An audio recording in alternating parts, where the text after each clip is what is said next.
जी news 24 पर। शुरुआत करते हैं इस वक्त की खास खबरों के साथ। हिंदू धर्म या हिंदुत्व का कोई भी अब मजाक बनाएगा या उससे खिलवाड़ करेगा तो फिर वास्तव में होगा तांडव। अब सहन नहीं किया जाएगा। देश बदल रहा है, ये कहना है विश्व हिंदू परिषद के राष्ट्रीय उपाध्यक्ष राजेंद्र शाही का। ये सारी बातें श्री शाही ने अपने उन विचारों को पेश करते हुए रखी जी न्यूज़ 24 के संवाददाता से। एक छोटी सी मुलाकात हम आपको बताते हैं जिसमें पिछले दिनों भारत में लॉन्च हुई सीरीज तांडव अब पूरी तरीके से जोर पकड़ चुकी है, जिसकी पूरी तरीके से विश्व हिंदू परिषद द्वारा भी निंदा की जा रही है। आइए आपको सुनवाते हैं ये खास बातचीत। धर्म ध्वजा हमेशा फहराती रहे, लोगों के बीच आस्था और अमन कायम रहे। हवन यज्ञ पुरातन संपदा से जुड़े हुए हैं, क्या महत्व है जीवन में इन चीज़ों का? दरअसल पश्चिम की भी एक कल्पना है कि man is a social animal. तो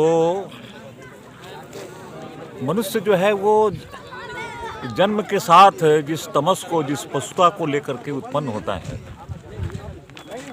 उस पशुता को समाप्त करके उसके स्थान पर उसका मानवीकरण करने के लिए संतों की आवश्यकता है, गौ माता की आवश्यकता है, यज्ञ की आवश्यकता है, गुरु की आवश्यकता है और माता पिता की आवश्यकता है। और इसीलिए जो वेद का जो मूल संदेश है, मातृमान पितृमान आचार्यमान देवो भव, माता में देवता की अवधारणा, माता में देवी की अवधारणा, पिता में देव की अवधारणा, आचार्य में देव की अवधारणा, ये तभी संभव है कि जब हम यज्ञ करेंगे, क्योंकि यज्ञ स्वयं से ऊपर उठने की प्रेरणा देता है।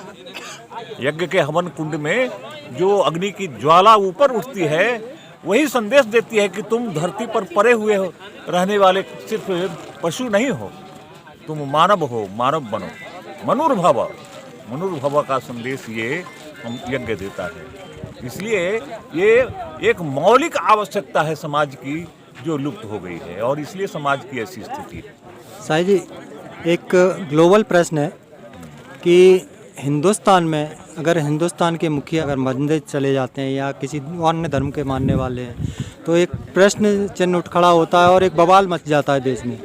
जबकि अमेरिका अपने आप को सेकुलराइज कहता है, वहाँ के जो अभी ओथ हुई उसने बाकायदा जो वहाँ के राष्ट्रपति हैं बाइडेन, उन्होंने बाइबल पर हाथ रख करके ओथ ली।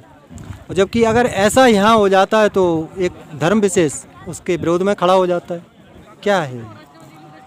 दरअसल एक बहुत बड़ी संकल्पना को लेकर के इस देश में जो वामपंथी हैं और जो सेकुलर लोग हैं वो काम कर रहे थे। उनको मालूम था कि जब तक ये देश धर्म सापेक्ष रहेगा हमारी दाल नहीं गलेगी। इसलिए इन सब लोगों ने धर्मनिरपेक्षता का एक नारा दिया और जो कुछ भी हिंदुत्व से जुड़ा हुआ है वो सांप्रदायिक है, इस अवधारणा को लेकर के लोगों के बीच में आए।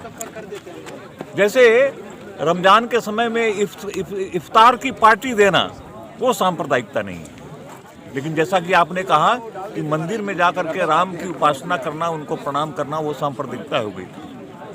यानी सांप्रदायिकता और प्रकारांतर में जो कुछ भी हिंदू और हिंदुत्व पर आधारित है वही सिर्फ सांप्रदायिकता इस देश में हो गई थी। ये मतलब जो देवी देवताओं का मजाक बनाना या इस तरीके की बातें उठाना, जबकि ऐसा अगर किसी धर्म अन्य धर्म के बारे में हो जाता है तो वो बंडर हो जाता है, और अगर इसका कोई विरोध करता है तो वो क्या बोलते हैं, धर्म विरोधी हो गया। उसका कारण यह है कि हम हिंदू इस बात को बर्दाश्त करते आ रहे थे,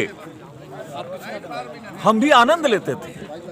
कोई मस्खरा आप ही वो देवी देवताओं को लेकर के उपहास करता था मंच के ऊपर और हम हिंदू ताली बजाते थे। लेकिन अब ये देश में परिवर्तन हो रहा है। अब इस देश का हिंदू इस बात को बर्दाश्त नहीं करेगा। अब अगर कोई तांडव बनाएगा तो तांडव होगा इस देश में। और इस देश में जब सभी धर्मों के प्रति और आदर का भाव है, सभी व्यक्तियों के ऊपर सम्मान का भाव है, तो इस देश में और अन्याय को बर्दाश्त करने की भी परंपरा नहीं। इसी देश में नरसिंहावतार हुआ था। साईं तो जी- ये भारतवर्ष जग गया है, अब मानो नरसिंह बन करके देश खड़ा हो गया है। इसलिए एक चेतावनी है उन लोगों की कि अब हिंदुओं देवी देवताओं का, हिंदू परंपराओं का और वे अपमान न करें, क्योंकि अब देश उसको सहने के लिए तैयार नहीं है। अब तांडव बनेगा तो तांडव हो। प्रश्न और है, हमारे ही हिंदुस्तान में कुछ ऐसे प्रोडक्ट हैं जिन पे हमारे देवी देवताओं की मूर्तियां हैं, जैसे अगरबत्ती के हैं या बीड़ी बिंडल हैं या अन्य चीज़ें हैं जिनमें, तो इन चीज़ों पर बैन लगे, इसके लिए चूंकि विश्व हिंदू पर से जुड़े हुए हैं आप, तो मैं आपसे उम्मीद करता हूं कि इसके बारे में भी आपको आवाज़ उठानी चाहिए। हम लोगों ने आवाज़ उठाई है और उसका परिणाम भी हो रहा है। और ये बहुत अंश में तो ये अज्ञानतावश हो रहा है। तो उस अज्ञानता को दूर करने के लिए, कुछ और ट्रेडमार्क देने के लिए उनसे हम लोग निवेदन कर रहे हैं, तो और शायद उसका परिणाम भी अच्छा होगा। इस वक्त के बुलेटिन में केवल इतना ही। अगली बार फिर मिलेंगे आपसे ग्वालियर न्यूज़ 24 पर ग्वालियर की कुछ ऐसी ही खास और अहम खबरों के साथ। तब तक के लिए मुझे दीजिए इजाजत। नमस्कार।